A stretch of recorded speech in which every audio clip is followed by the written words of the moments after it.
Welcome to the Tattooed Truth Podcast with Anna Love, a space for embodied conversations for soul-led rebels. I'm your host, Anna Love, intuitive empowerment coach, subconscious healing guide, and no stranger to burning it all down to rise in truth. Here we dive deep into identity, healing, personal power, and what it really takes to lead a soul-aligned life.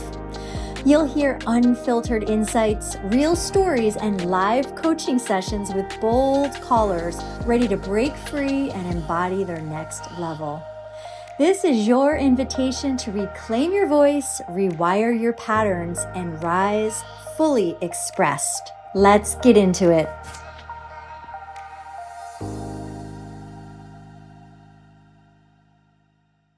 Welcome to the Tattooed Truth Podcast. I am your host, Anna Love. Today is one of my favorite topics. I know I say that about everything, but this is really dear to my heart because this is the way that I used to live. And maybe you can resonate with this story too. So, we're talking about the cost of being the strong one. What happens when competence becomes armor and the rest feels unsafe? So, from a little girl, I made a decision. I had a belief that the world was unsafe, therefore, I must protect myself. It's called your model of the world. And when I decided that, and when that became my belief, I remember it was literally a day. And I was one way, and then all of a sudden, for the rest of my life, for the next 30 years, or give or take, I was this different person because I chose to be armored. I decided I had to be the strong one. I told myself that I was not protected, that the world was unsafe, and that if I was going to keep myself safe, I was going to have to be hardened.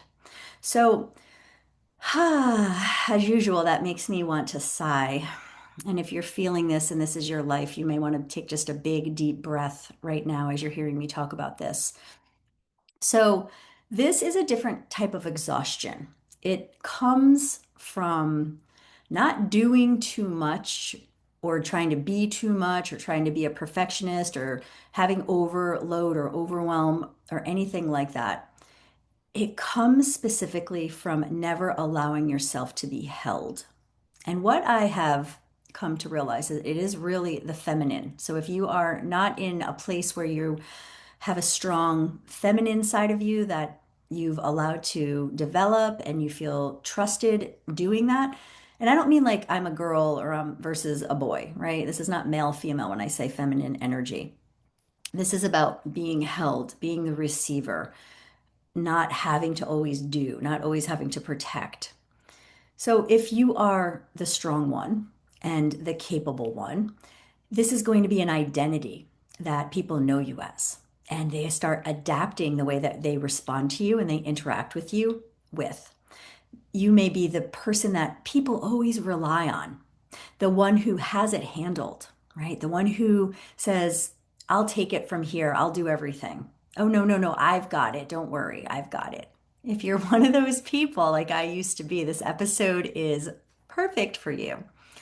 So, this isn't even about like having a skill set. It's not because I used to be thinking that I was really skilled at what I was doing. I would say, oh, I'm a multitasker. Look at all of the skilled things that I can do at the same time. But what I realized is that it's not a skill, it's an armor, it's a way of protection. And the armor literally feels heavy and it's somewhere on your body. The armor keeps you safe, theoretically, in your mind, but it also keeps you alone. Whew, let that sink in. So, another part of this story is that I decided this when I was a young girl. Let's call her 9 years old. And when I decided to start working on myself in my upper 30s, even into my 40s, I started to seeing a particular energy healer, and she was a medium, or she is a medium. And she told me that she could literally see the armor that was wrapped around my stomach. She said it looks like a corset. So you pull it, right? And it's something from the Victorian age, and you put it on and you can pull it really tight. She said, you have one of those on, but it's made of armor. She said, you can take it off now. And it almost brings tears to my eyes right now because I didn't even realize that I had that and that it was so prominent. And that was the thing that was basically holding me together. And it was making it so that people couldn't get close to me. I would pretend that they could get close to me, but I always had that armor there. It was a form of protection. What we do in life, a lot of times with people who have decided that they are alone and they need to be protected and that they need to do everything, is that we praise them. We say that strength is to be praised. We reward competence. We admire resilience and we celebrate people who don't need help, don't we? Have you ever said to your kids, and I used to find myself saying this, nice job, you didn't even need to ask for help, you're doing it all on your own, right? That's molding, that's programming right there. So, no one really talks about what this does and what the cost is for being the one who always holds it together. And the cost is that rest starts to feel unsafe, right? So, back to the feminine, we don't feel like we're allowed to receive. We don't feel like we're allowed to ask for help.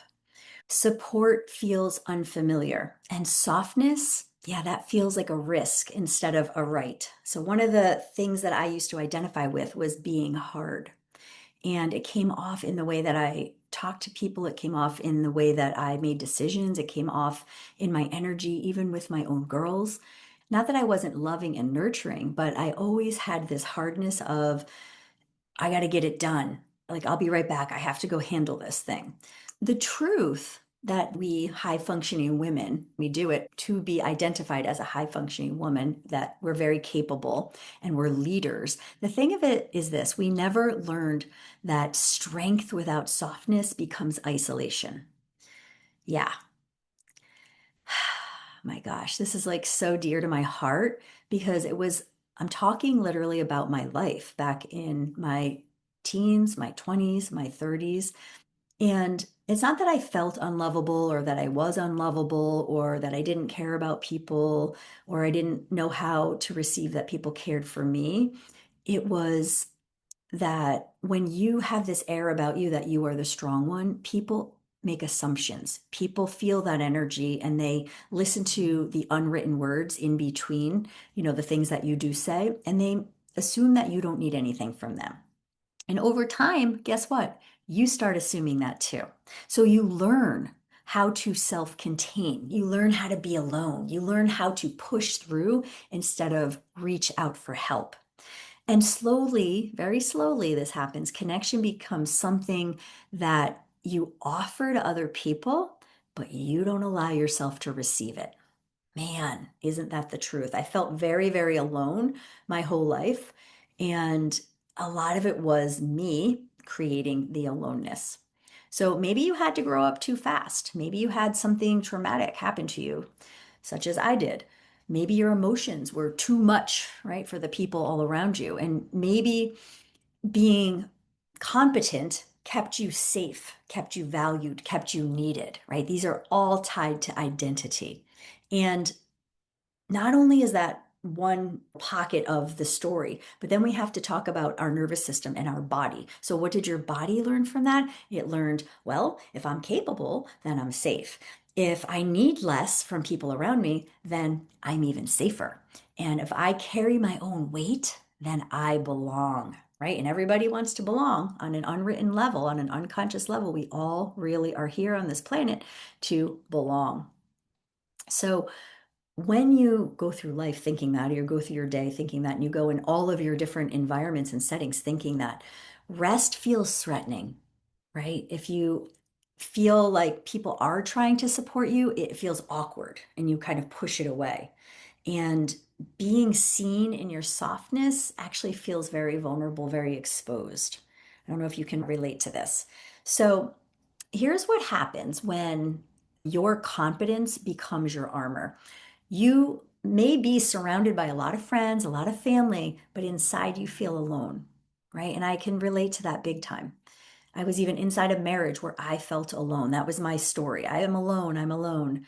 And you might be one of those giver type of people. You give easily, you receive awkwardly. It's just like you don't even know how. Like you're like, I'll just do it. And when you do that, other people are going to take you up on it. They're going to say, okay, well, she's got it.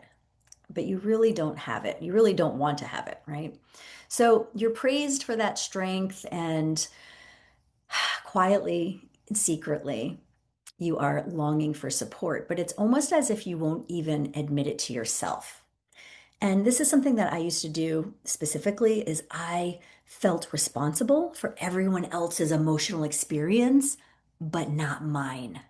I was very busy putting my energy into how other people felt, but totally overriding myself. That's also part of being very masculine energy and not leaning into your feminine. So over time, man, that creates resentment, that creates big time loneliness, that creates ruptures in your relationships because you're not even speaking your truth, right? You're so lonely from being unseen, but you don't know how to connect. It's a cycle.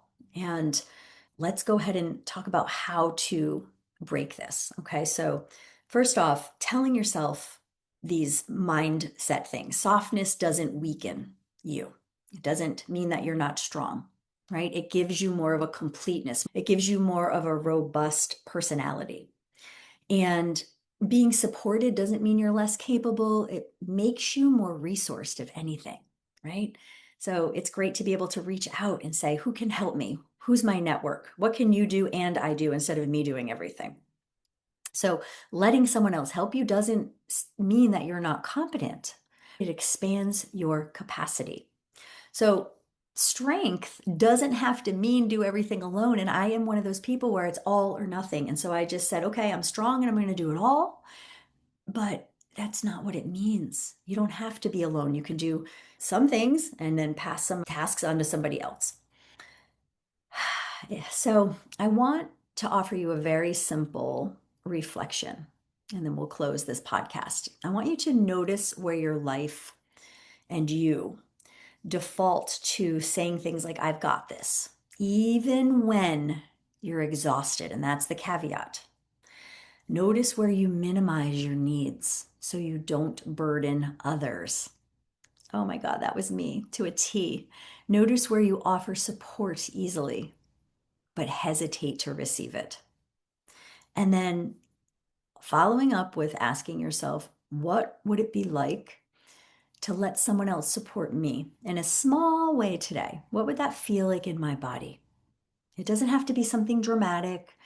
It doesn't have to be full role reversal. And I'm flipping the table on my life. It's where's one tiny little opening or tiny little ask that you can receive from someone else? Give it a try, give it a test.